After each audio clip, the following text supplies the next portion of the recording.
진영섭입니다. 앞에 우리 박 대표님께서 좋은 물고기를 많이 보여주셨는데, 제 작품은 앞에 보인 이런 블루오션이 제 작품입니다.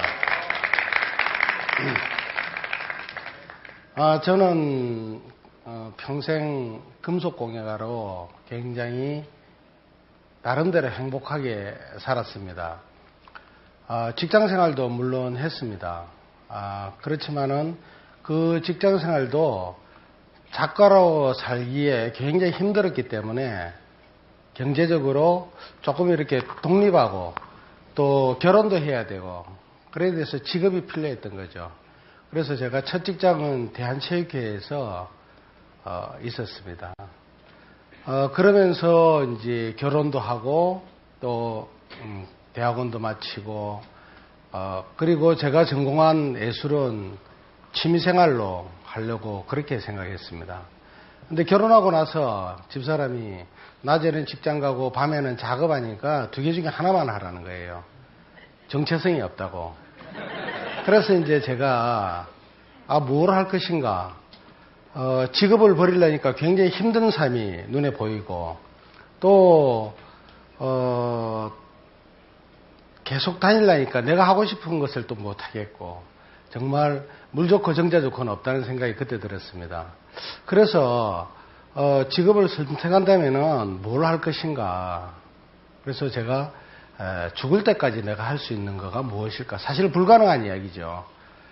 아니면은 뭐 중간에 다른 직장을 얼마든지 바꿀 수도 있지만 그래도 정년이 긴 게 뭔가 그렇게 생각해서 예술을 하기로 하고 몇 달 뒤에 직장을 포기하게 됐습니다. 그러면서 늘 그런 생각이 있었죠. 젊은 작가들한테 그 작업만 할 수 있는 그런 공간은 없을까? 또 그런 것을 지원할 수 있는 그런 그 도시나 나라가 어떤 데 있을까? 늘 관심 갖다가 제가 2년 전에 우연히 어떤 공장을 기증을 받아서 그 공장에 작가들만 그런 사는 그런 창작 공간을 만들게 됐습니다. 전체 부지는 한 2,500평 정도에 건물은 1,000평 정도 되는 그런 공간은 공단밖에 없겠죠. 그래서 이제 다대포에 있는 무지개 공단에 그런 것을 하게 됐습니다. 그것을 하면서 작가들은 그런 무상의 지원을 받고 또 공간도 마음대로 쓸 수 있지만은 사회적으로 작가들은 뭘 기여할 것인가 그런 고민에 빠지게 된 거죠. 그래서 부산의 산동네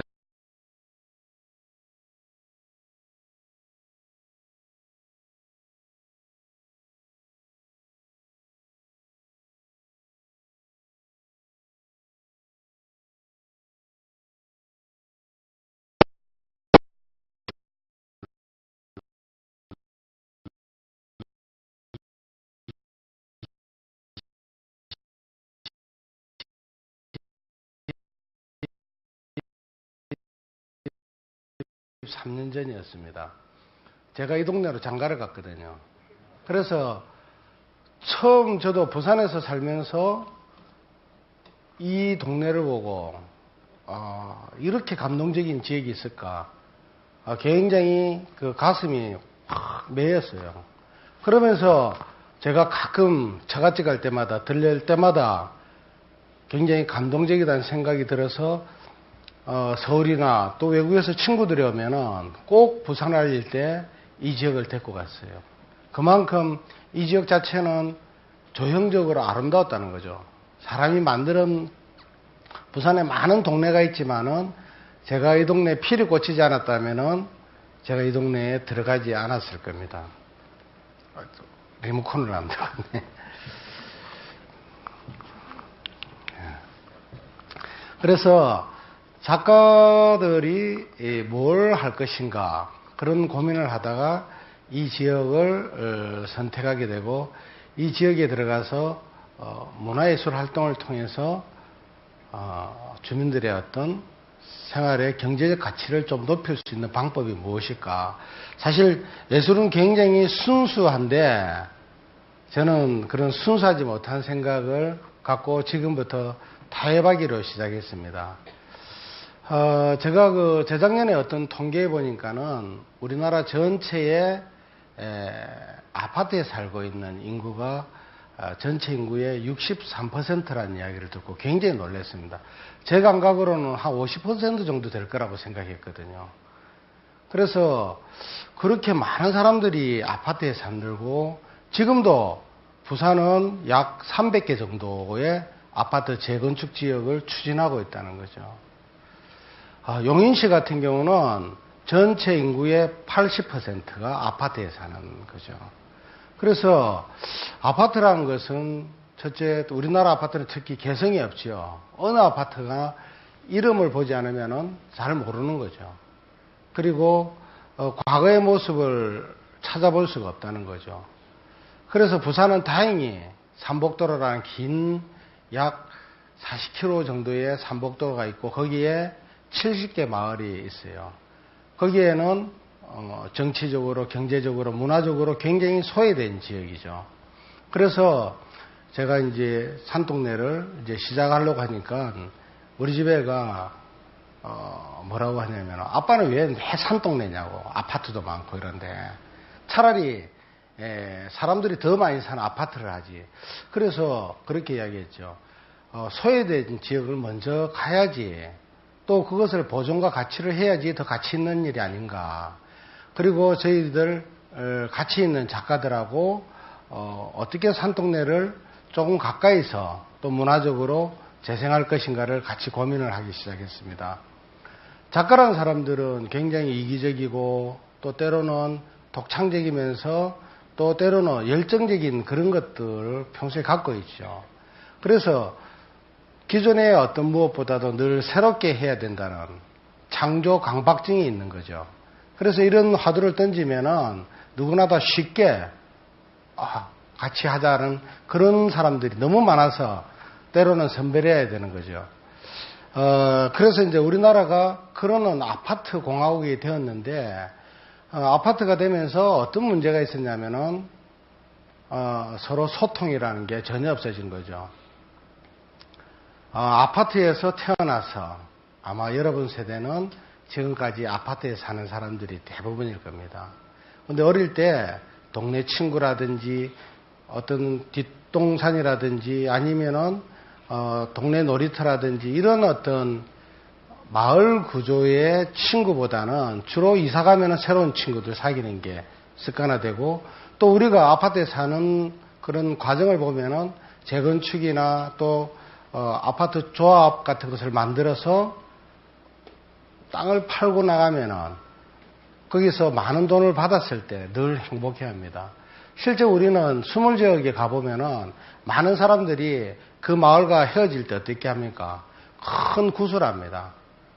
그리고 사람들이 마을과 이별할 때 사람과 사람이 이별하듯이 또 몇 년 뒤에 다시 만나기로 하는 그런 인간적인 어떤 정서가 있었는데 대부분 그 재건축 지역을 가보면은 그 지역에 살던 사람들이 거의 그대로 놔두고 몸만 빠져나간다는 걸 알 수 있습니다. 그래서 제가 실제 가보니까는 어떤 사람은 개도 놔두고 갔어요.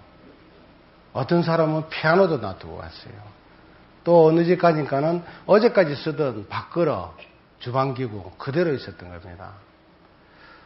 정말 우리는 그런 면에서는 좀 반성해야 되겠구나. 우리가 갖고 있었던 것을 새로운 패러다임에 적응한다고 무엇도 하나 끊지지 않고 그냥 간 거예요. 그래서 우리가 언제부터 그렇게 몰집각한 민족이었는가.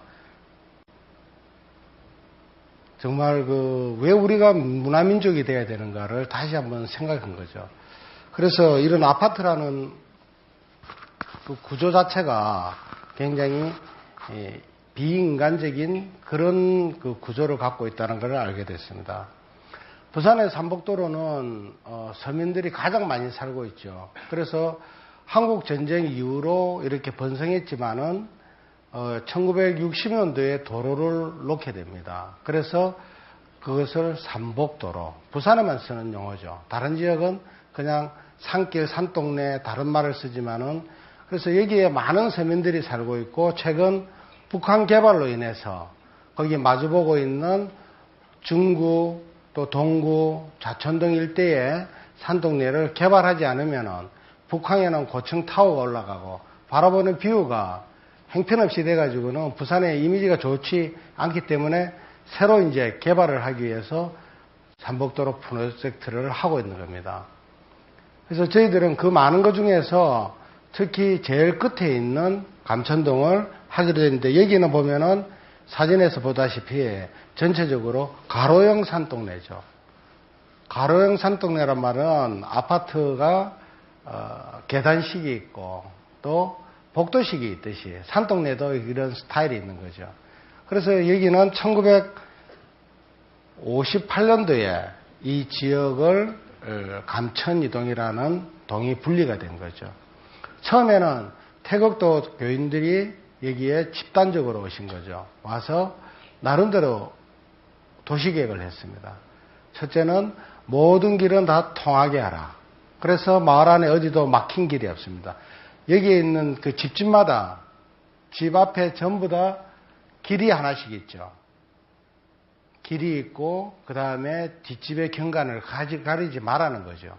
굉장히 인간적이고 또 남을 배려하는 그런 것들이 처음 시작할 때부터 지금까지 여기에는 굉장히 잘 사라져 있고 그 다음에 마을 전체가 이런 그 항아리처럼 생겼어요. 크게 보면 태극선을 갖고 있고 그래서 이 지역에서 다른 지역으로 흐르는 동이 아니고 딱 갇힌 동네죠. 그래서 이 동네 사람들 특징적인 것 중에 하나가 어떤 지역이 내 거라는 의식이 굉장히 강하죠. 그래서 선거 때 현수막 같은 것을 함부로 달고 이러면 마을 사람들이 굉장히 화를 내고 그것을 철거하는 것을 여러 번 봤습니다.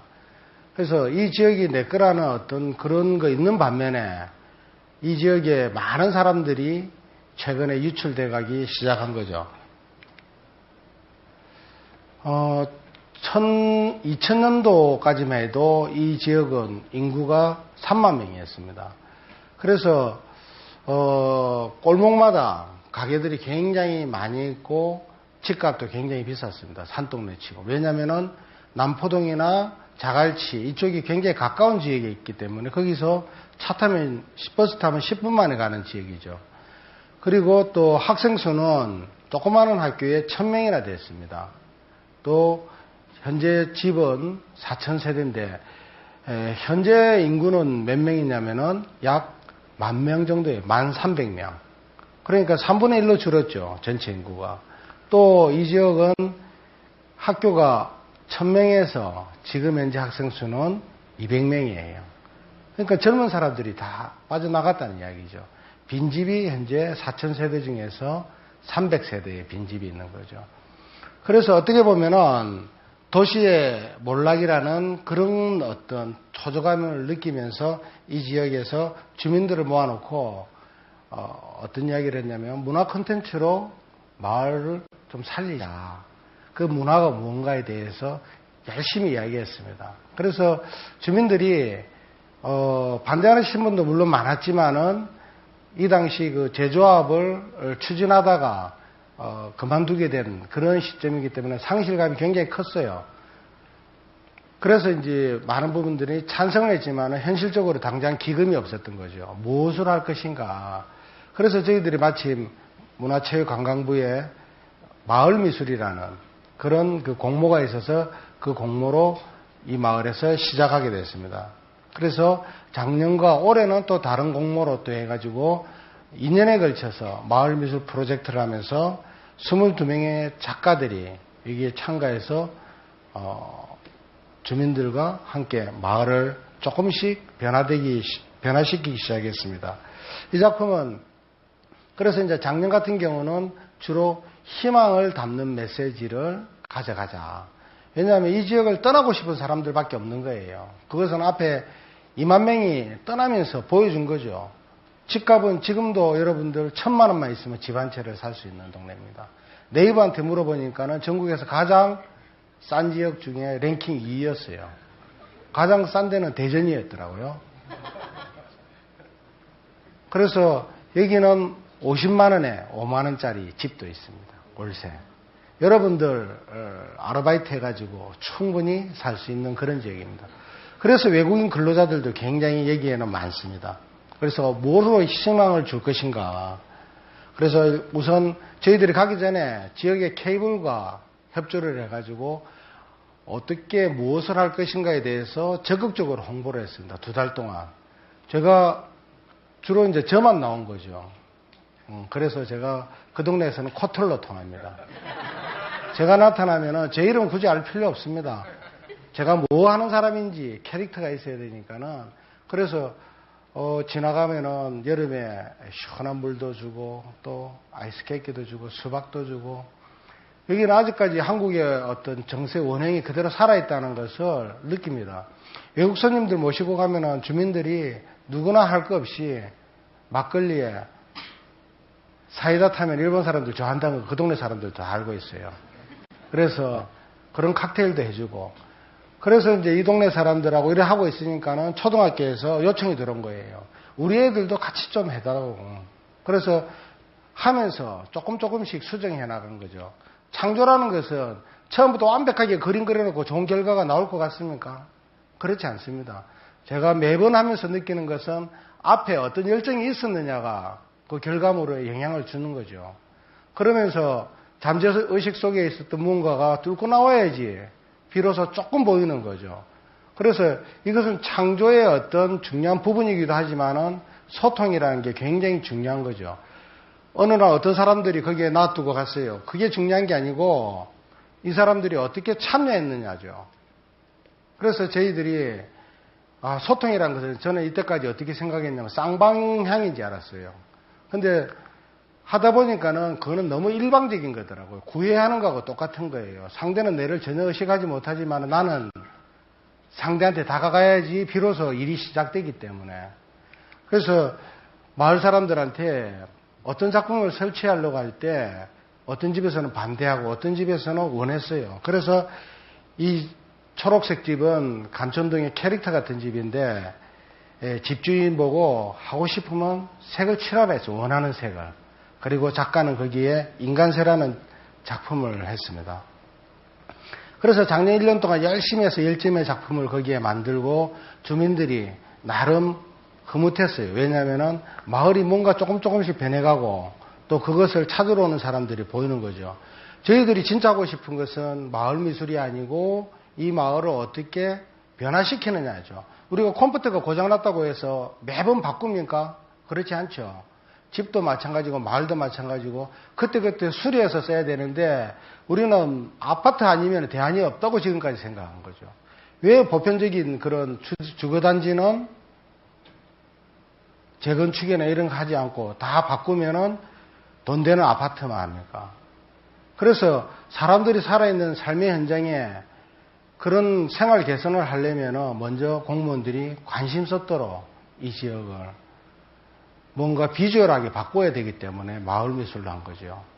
그래서 작가들도 많은 희생을 하고 또 주민들도 거기에 동참을 해야지 비로소 바뀐다는 것을 1년 동안의 결과로서 본 거죠. 그래서 올해는 또 이제 돈이 없는 거예요. 그래서 또 새로운 공모를 했습니다. 공모할 때는 평균 16대 1이에요. 쉬운 건 아니지만은 공공미술을 하겠다는 이야기가 아니고 마을을 바꾸겠다는 거죠. 올해는 새로운 콘텐츠로 마을을 바꾸는데 이번에는 작년에는 문화미술 쪽에서 돈을 받았어요. 그래서 또 안 줄 것 같아서 이번에는 관광 쪽으로 또 가는 거죠. 그래서 문화체육관광부 가서 또 이제 하는데 이번에는 작년하고 전혀 다른 시스템으로 했죠. 뭘 했냐면은 공무원과 같이 하는 일을 하고 싶었던 거죠. 작년에는 행정 서비스가 없었어요. 깡이었어요. 근데 올해는 새로운 공무원 파트너를 찾은 거죠. 그래서 저는 그 사람을 늘 저하고 같은 멤버로 생각하고 투캅스처럼 생각합니다. 그런데 이 공무원이 보통 사람이 아닌 거예요. 구청에 시간이 다 내네요. 짧게 마치겠습니다. 그래서 올해는 새로운 커뮤니티를 만들면서 주민이 직접 참여하는 새로운 시스템을 만들고 또 빈집 프로젝트를 했습니다. 6개의 빈집과 5개의 골목길, 하나의 광장을 만들면서 작년에는 밖에 보이는 것을 주로 했고 올해는 안에 마을 안에 집을 어떻게 활용할 것인가 그런 것들을 했습니다. 그래서 평화의 집, 그 다음에 참여자가 항상 참여할 수 있는, 방문자가 참여할 수 있는 사진 갤러리, 그 다음에 이것은 할아버지들하고 여름 방학 내내 60명의 할아버지가 동원돼서 300명의 물고기를 만들어서 설치한 작품입니다. 그래서 주민들은 참여하고 마을을 만들어 나가는데 주체가 되게끔 그런 그 노력을 한 거죠. 그래서 이제 제가 이걸 마지막 사진으로 한 이유는 그런 어떤 22개의 프로그램을 만들고 또 6개의 집 프로젝트를 하면서 누가 살기가 좋아야 되느냐. 그것은 어린이들이 자긍심을 가질 수 있는 그런 마을이어야 된다는 것은 첫 번째였어요. 그래서 저희들이 매일 체크합니다. 이 지역에 매일 누가 왔고 어떤 사람이 왔고 또 어떤 데 관심이 있는가. 무려 5명의 직원을 구청에 요청해가지고 하는데 제일 많은 손님은 이 동네 학생이에요. 학생들이 또 와보고 또 와보고 도장을 다 찍어가면 물론 사진을 공짜로 프린트해 주는 게 있어요. 그걸 떠나서 매일매일 온다는 거죠. 그리고 얼마 전에 결정된 거지만은 올 연말에 이 동네의 환경 개선 자금으로 33억 5천이 내려온 겁니다. 그래서 저희들이 정말 하고 싶은 것은 화장실 없는 집도 굉장히 많아요. 방바닥에 정화조 있는 집도 있고 또 공동 화장실을 쓰고 아직도 재래식 화장실도 있는 집도 있어요. 그래서 그런 지붕 건치고 그런 어떤 2만 불 시대에 과연 이것을 부산이라고 이야기할 수 있는가 그것을 부끄럽게 생각하면서 시작하게 됐습니다. 하여튼 여러분 이런 산동네를 새로 만드는데 많은 관심 가져주시고 최근에는 부경대학교에서는 50명의 학생들이 귀순했습니다. 돕겠다고. 그래서 그것이 정말 큰 힘이 되고 또 내년을 새로 꿈꾸게 됐습니다. 감사합니다.